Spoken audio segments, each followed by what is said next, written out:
Bienvenidos a este video donde se les presentará un resumen del texto titulado Psicología de la Educación. El mismo es realizado por Federico Delgado Montoya, Katy Hernández Coto y Eric Pineda Castellón.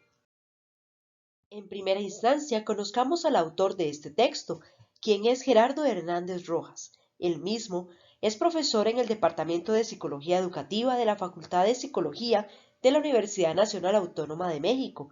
En ella, ha sido catedrático de diversas asignaturas en licenciatura. Además, ha impartido cátedra de posgrado en varias instituciones universitarias. El paradigma conductista presenta tres grandes teorías, desarrolladas entre 1886 y 1950.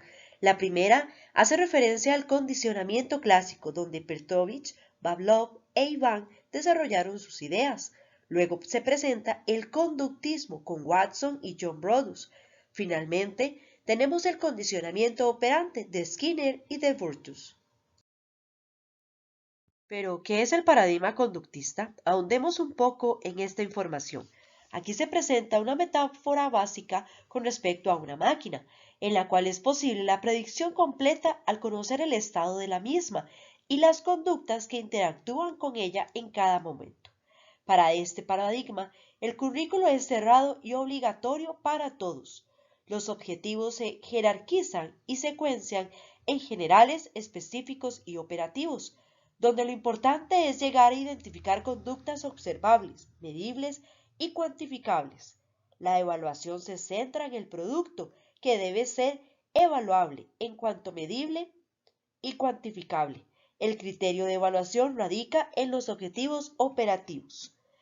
La persona docente está dotada de competencias aprendidas que pone en práctica según sus necesidades. Un buen método de enseñanza garantiza un buen aprendizaje. La persona estudiante es un buen receptor de contenidos, cuya única pretensión es aprender lo que se le enseña, tal y como se ve en la imagen. La enseñanza se centra en los contenidos, como conductas a aprender y almacenar para aprobar.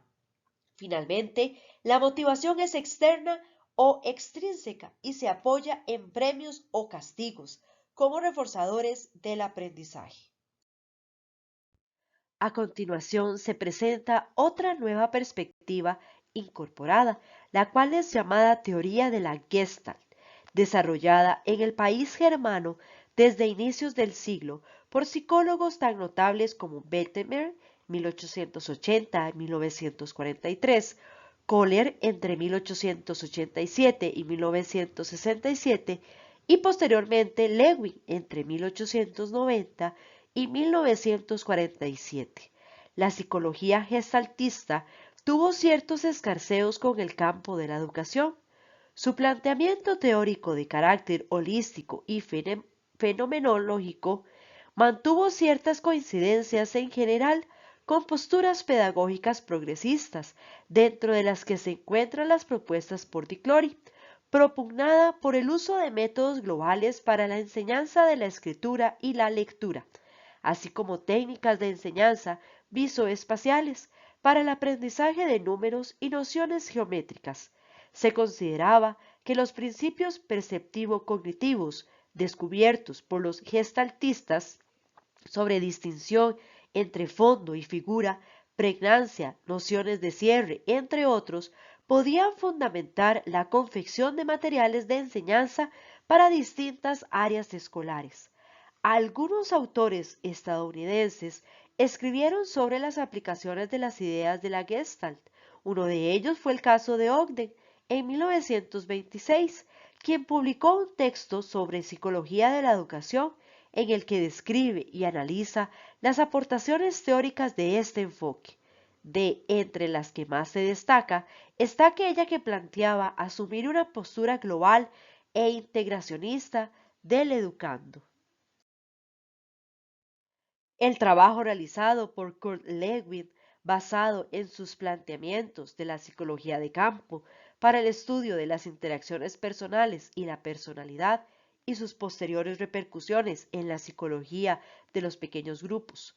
Lewin también desarrolló un programa de investigación ambicioso para estudiar las relaciones entre el clima social y el aprendizaje, el cual sería uno de los antecedentes importantes de la línea de investigación sobre los estilos de enseñanza del docente y la interacción educativa. A pesar de tales esfuerzos, los intentos de aproximación de la teoría de la forma al campo de la educación no tuvieron demasiado eco, debido a la rápida disolución del paradigma y a la naturaleza básica de poco trasfondo práctico de sus investigaciones. Sin embargo, su presencia histórica es indiscutible en la disciplina psicológica y parte de su legado se encuentra asimilado por otros paradigmas actuales, como por ejemplo el paradigma cognitivo. A continuación se presenta la teoría del psicoanálisis, la cual fue desarrollada por Sigmund Freud entre 1856 y 1939. El contexto específico del psicoanálisis fue y sigue siendo la práctica clínica y el estudio de los procesos inconscientes y su papel en la psicodinámica. Esta relaciona la educación con la afectividad entre la persona estudiante y la persona docente.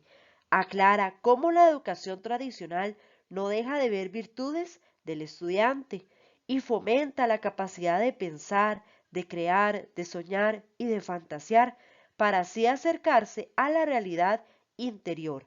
Para la teoría del psicoanálisis, las fuerzas inconscientes que motivan el comportamiento humano identifica conflictos inconscientes del individuo y utiliza el yo como centro de estudio.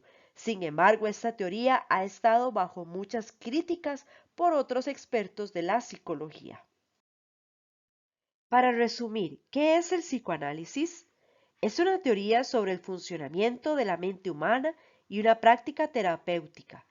Es una corriente de la psicología moderna surgida en Alemania a principios del siglo XX y que se basa en la observación del comportamiento o conducta del ser que se estudia. Las nuevas problemáticas y demandas para la psicología de la educación generó la búsqueda de definición y consolidación del gremio profesional.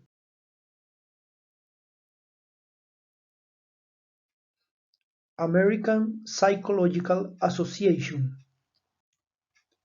A partir de 1937, los psicólogos dedicados a cuestiones educativas se encontraban afiliados a la Asociación Americana de Psicología Aplicada.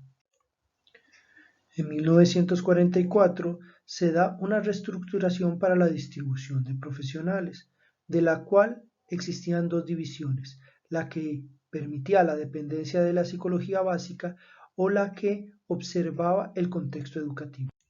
Entre la década de 1940 y 1950 se da el análisis de habilidades humanas, también conocida como investigación sobre ingenierías humanas, donde se generaba el desarrollo de técnicas para el estudio detallado de habilidades o de técnicas de instrucción. Entre la década de 1950 y la 1960 se da la reforma curricular e instruccional en los Estados Unidos. Entre la década de 1950 y 1970 se desarrolla el paradigma conductista, en la cual se relacionaba con la instrucción animal, es decir, el comportamiento del animal cuando se le daba una instrucción. Y este se adoptó también a las personas con el concepto de organismo y máquina. En la década de 1970 se desarrollan las teorías del aprendizaje y de la instrucción.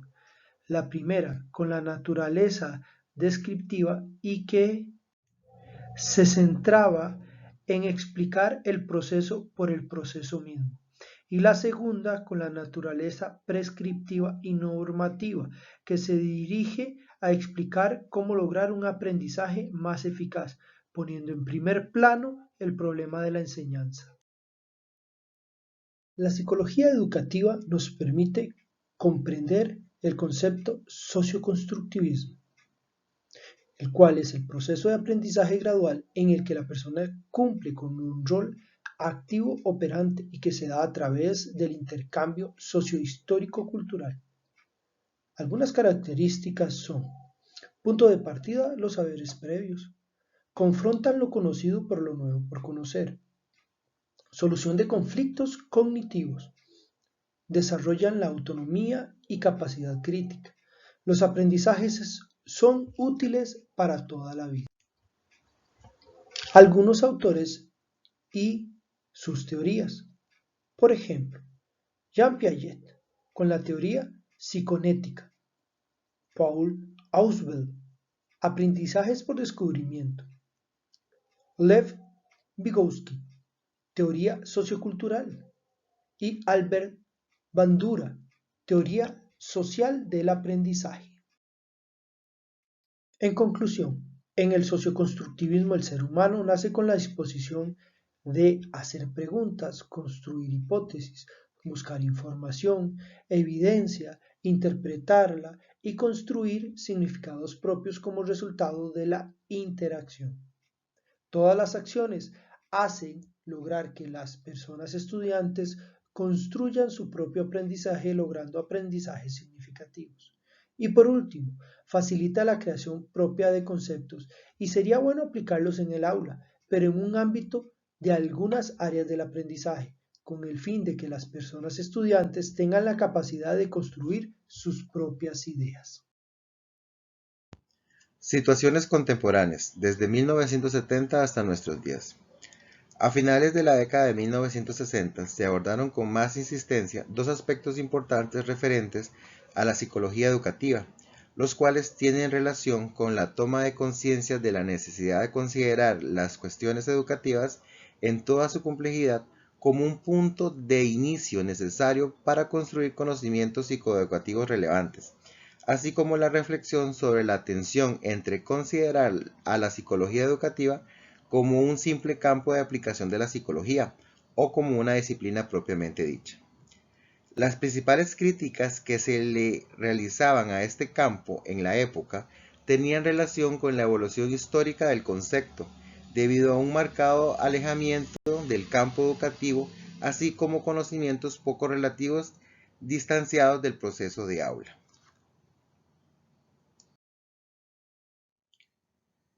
Entre las nuevas orientaciones teóricas en la psicología educativa, tenemos la tendencia cognitiva sajona.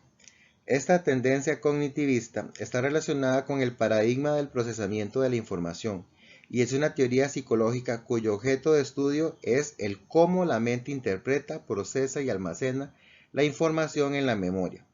Dicho de otro modo, se interesa por la forma en que la mente humana piensa y aprende. La psicología cognitiva estudia los mecanismos que llevan a la elaboración del conocimiento.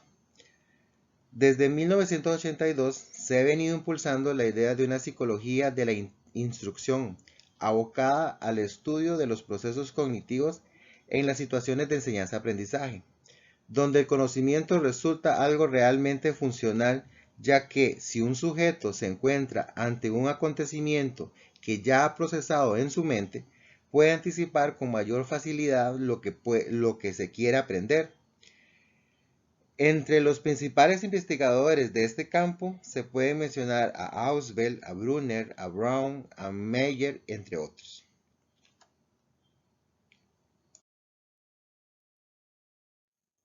Otra de las tendencias dentro de las nuevas orientaciones teóricas de la psicología educativa es la tendencia constructivista.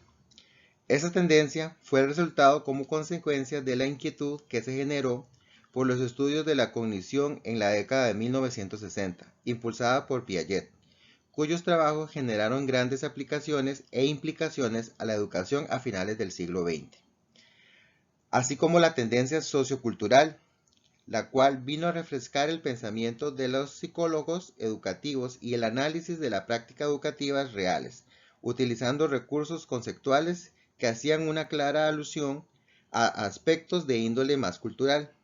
Esta tendencia tuvo mayor fuerza durante la década de 1990 y en lo que va del siglo XXI, permitiendo brindar mayor claridad a las tendencias cognitivas y constructivistas, pues permitió actividades de aprendizaje como actos situados y distribuidos física, social y semióticamente, procesos de enseñanza como prácticas culturales y lingüísticas, Importancia de los sistemas de representaciones externos o mediacionales en los aprendizajes escolares. Escenarios educativos como lugares históricos y culturalmente establecidos. La naturaleza de los saberes curriculares como históricamente constituidos y socioculturalmente valorados. Entre los principales investigadores de esta tendencia sociocultural podemos mencionar a Cole, a Brunner, a Daniels, Del Río, Ramírez y Barquero.